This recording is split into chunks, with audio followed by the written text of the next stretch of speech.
The church had been abandoned for 30 years. At least that's what everyone in the small Louisiana town said. The white paint had peeled away long ago. Vines crawled across the walls like veins under dead skin. The steeple leaned slightly to the left, and every storm seemed one gust away from tearing it down completely. But every night at exactly 3:17 a.m., the bell rang. One time. Only once. No one ever saw who rang it. People stopped driving down Old Mercy Road after dark. Hunters avoided the woods behind the church. Even the dogs in town whimpered when the wind carried the sound of the bell across the swamp. Eli Turner didn't believe the stories. He was 22, bitter at God, and running from everything that reminded him of faith. His father had been a pastor before cancer hollowed him out in 6 months. After the funeral, Eli stopped praying, stopped believing, stopped caring. But when his younger sister disappeared after youth service one Wednesday night, the sheriff found only one clue: mud-covered footprints leading toward the abandoned church. So at 2:43 a.m., with a flashlight shaking in his hand and rain hammering the trees around him, Eli pushed open the church doors. The smell hit him first: mold, rot, something metallic underneath it. Blood. The sanctuary looked untouched by time. Dust coated the pews, but the candles along the altar were burning, fresh, alive. And someone was singing, softly, a hymn. Amazing Grace. How sweet the sound. Eli's stomach tightened. "Sarah?" he called. The singing stopped instantly. Silence swallowed the room, then creak. Above him, the balcony. His flashlight trembled upward. At first he saw nothing. Then a face slowly emerged from the darkness. Not human. Its skin looked stretched too tightly across its skull. Black veins pulsed beneath pale flesh. Its eyes were empty sockets, leaking darkness like smoke. And it smiled. Eli stumbled backward. The thing spoke in a voice that sounded like dozens of whispers layered together. "She belongs to the Father below now." The candles blew out. Darkness consumed the sanctuary. Then came the sound of movement all around him. Crawling. Dozens of hands scraping wood. Eli swung the flashlight wildly.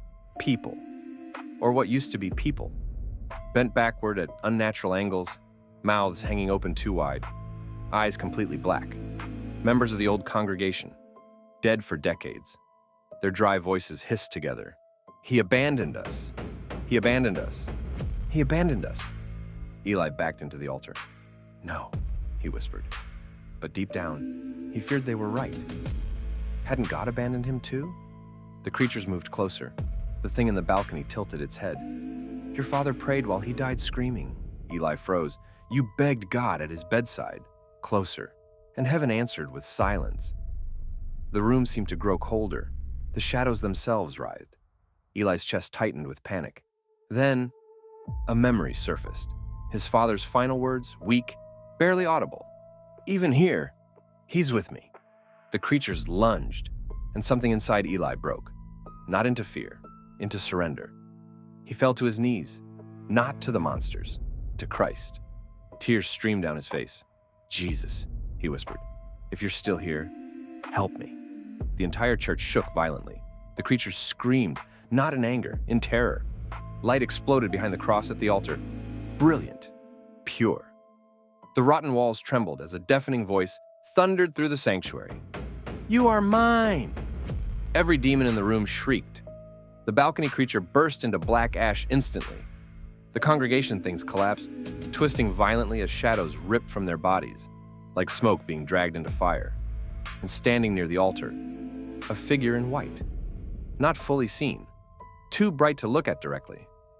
But Eli felt overwhelming peace crash over him like waves. The fear vanished. The shame vanished. The hatred vanished. Only love remained.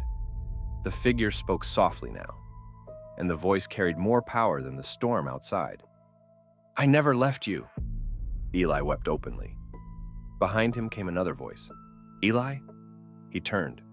Sarah stood near the back pews, trembling, tears in her eyes. Alive. The candles reignited one by one.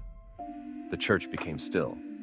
The light faded slowly, but Before it disappeared completely, Eli heard one final whisper. "The darkness fears my name." The old church burned to the ground before sunrise. Investigators later claimed faulty wiring caused it. But the people of the town noticed something strange after that night. The bell never rang again.